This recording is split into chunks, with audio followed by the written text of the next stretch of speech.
Perkenalkan, nama saya Irfan, mahasiswa aktif Universitas Bina Dharma Kota Palembang. Baiklah, di sini saya akan mereview dan menjelaskan materi tentang interface arsitektur, yang dimana mata kuliah tersebut dipelajari di semester 6 di Fakultas Ilmu Komputer jurusan Sistem Informasi. Mungkin bagi teman-teman yang ingin kuliah mengambil jurusan Sistem Informasi, kemungkinan teman-teman akan mempelajari mata kuliah interface arsitektur ini. Baiklah, saya langsung saja menjelaskan materinya. Interface arsitektur. What is interface arsitektur? Pengertian interface. Interface adalah sekelompok orang yang memiliki tujuan secara umum sama. Mereka memiliki sumber daya untuk mencapai tujuan. Interface berperan sebagai satu entitas. Pandangan tentang organisasi atau perusahaan ini sangat berbeda dengan pandangan tradisional yang berpendapat bahwa organisasi dibagi menjadi beberapa bagian berdasarkan fungsi yang mereka lakukan, sehingga suatu organisasi memiliki bagian seperti marketing, produksi, keuangan, dan SDM yang satu sama lain terisolasi. Sebagai contoh, bagian pemasaran dan penjualan menginginkan variasi produk yang banyak sehingga memberikan kepuasan kepada konsumen untuk memilih. Sedangkan inginkan dikuranginya variasi produk untuk mengurangi biaya produksi. Ketidaktahuan tujuan masing-masing bagian menyebabkan terjadinya konflik antar bagian. Pengertian arsitektur. Arsitektur adalah seni dan ilmu dalam merancang bangunan. Dalam arti yang lebih luas, arsitektur mencakup merancang dan membangun keseluruhan lingkungan binaan, mulai dari level makro, yaitu perencanaan kota, perancangan perkotaan, arsitektur landscape, hingga ke level mikro, yaitu desain bangunan, desain perabot, dan desain produk. Pengertian interface arsitektur. Pada dasarnya, interface arsitektur adalah sebuah evaluasi dan penggambaran aspek manusia, proses dan sumber daya dalam suatu organisasi. Pemahaman ini penting untuk mengembangkan kebijakan, standar dan perencanaan manajemen interface arsitektur demi kesuksesan sebuah institusi.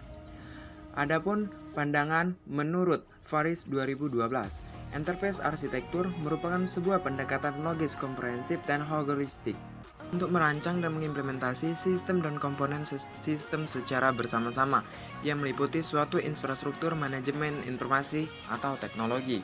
Adapun menurut Oswald 2001, interface arsitektur merupakan deskripsi dari misi stakeholder yang di dalamnya termasuk informasi, fungsional atau kegunaan. Lokasi organisasi dan departemen kinerja, arsitektur interface menggambarkan rencana untuk mengembangkan sebuah sistem atau sekumpulan sistem.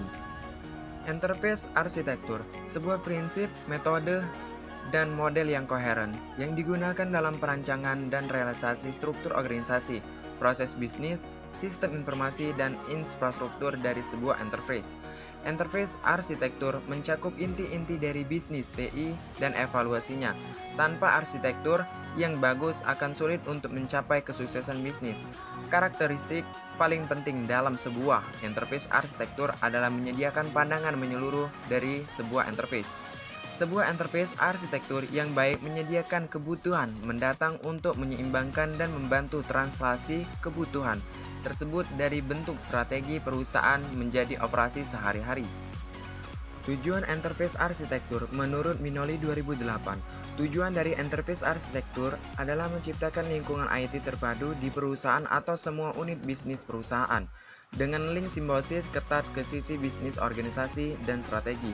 Lebih khusus lagi, tujuannya adalah untuk mempromosikan keselarasan, standarisasi, penggunaan kembali aset IS atau yang ada dan berbagai metode umum untuk manajemen proyek dan pengembangan perangkat lunak di seluruh organisasi. Hasil akhirnya secara teoritis adalah bahwa arsitektur interface akan membuat lebih murah, lebih strategis, dan lebih responsif.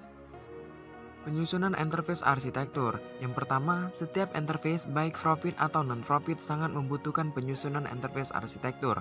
Blueprint berupa rencana induk sistem informasi. Yang kedua, dipergunakan sebagai contoh bagi organisasi dalam membangun sistem-sistem informasinya secara terencana, terarah, efisien, dan terjadwal. Yang terakhir, pendukung strategi bisnis organisasi. Sistem informasi interface. Interface membutuhkan perencanaan sistem informasi yang bersifat menyeluruh dan terintegrasi. Mencegah kotak-kotak sistem informasi, menyulitkan manajer mendapatkan informasi lengkap untuk pengambilan keputusan. Mencegah sistem informasi interface yang semeraut. Sudut pandang interface.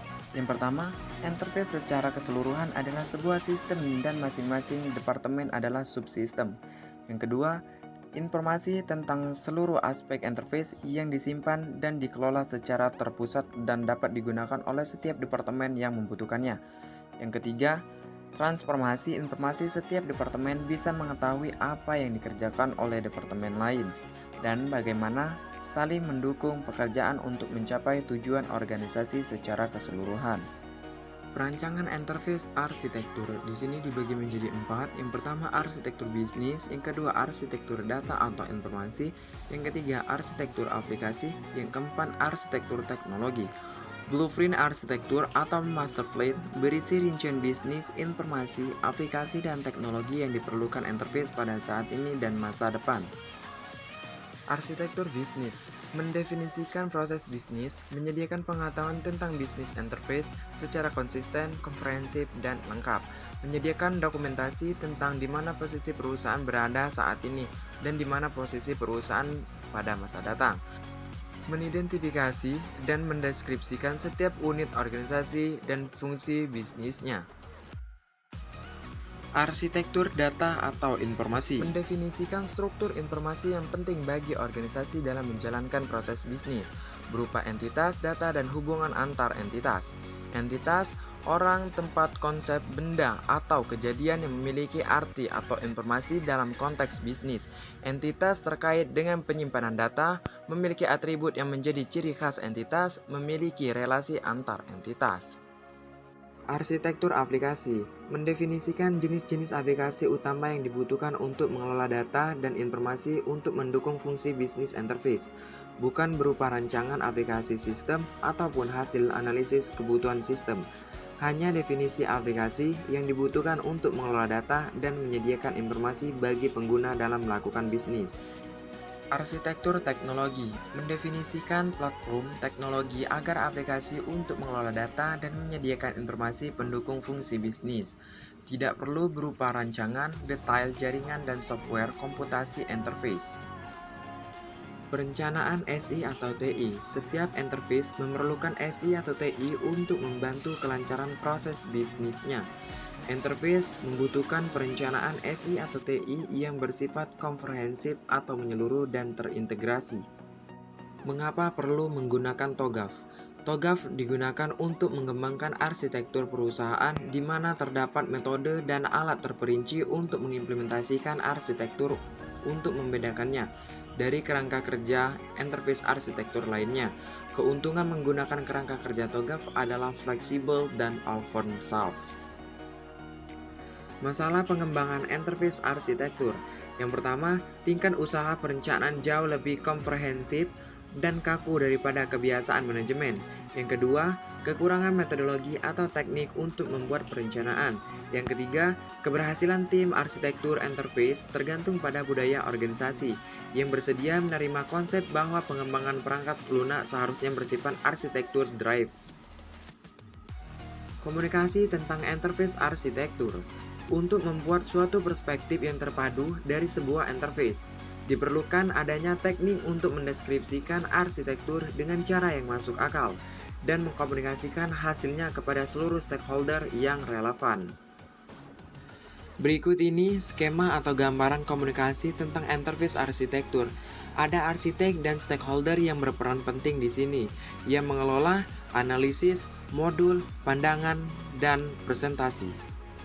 Siklus hidup proses interface arsitektur, penyusunan gagasan seperti coretan whiteboard dan PowerPoint, desain seperti analisis model formal, penggunaan seperti implementasi dalam operasional sistem dan visualisasi untuk stakeholder yang berbeda, manajemen seperti pengganti sistem secara bertahap dan pemeliharaan versi.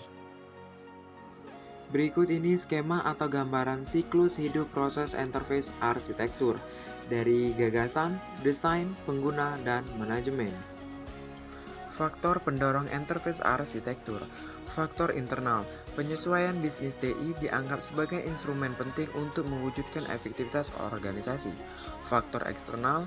Framework pengaturan menuntun agar perusahaan dan institusi pemerintah dapat membuktikan bahwa mereka memiliki pandangan yang jelas terhadap operasi mereka dan bahwa mereka telah mematuhi hukum yang telah berlaku.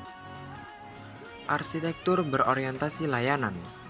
Munculnya pemikiran komputasi service oriented dan teknologi web service pada khususnya telah membangkitkan besarnya minat terhadap service oriented arsitektur. Service oriented arsitektur adalah sebuah cara untuk mencapai interoperabilitas antara komponen software yang terdistribusi dan heterogen atau sebuah platform untuk komputasi terdistribusi.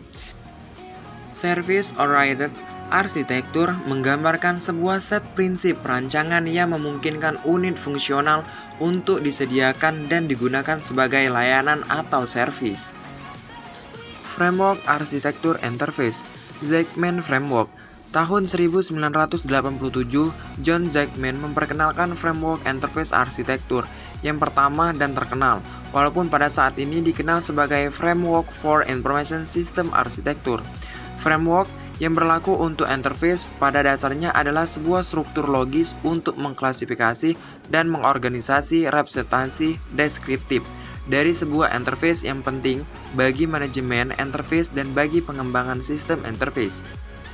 TOGAF atau The Open Group Architecture Framework asalnya adalah sebuah framework dan metodologi umum atau generik untuk pengembangan arsitektur teknis, namun kemudian berkembang menjadi sebuah framework dan metode interface arsitektur. Baiklah, terima kasih bagi teman-teman telah menonton video ini, semoga bermanfaat. Wassalamualaikum warahmatullahi wabarakatuh.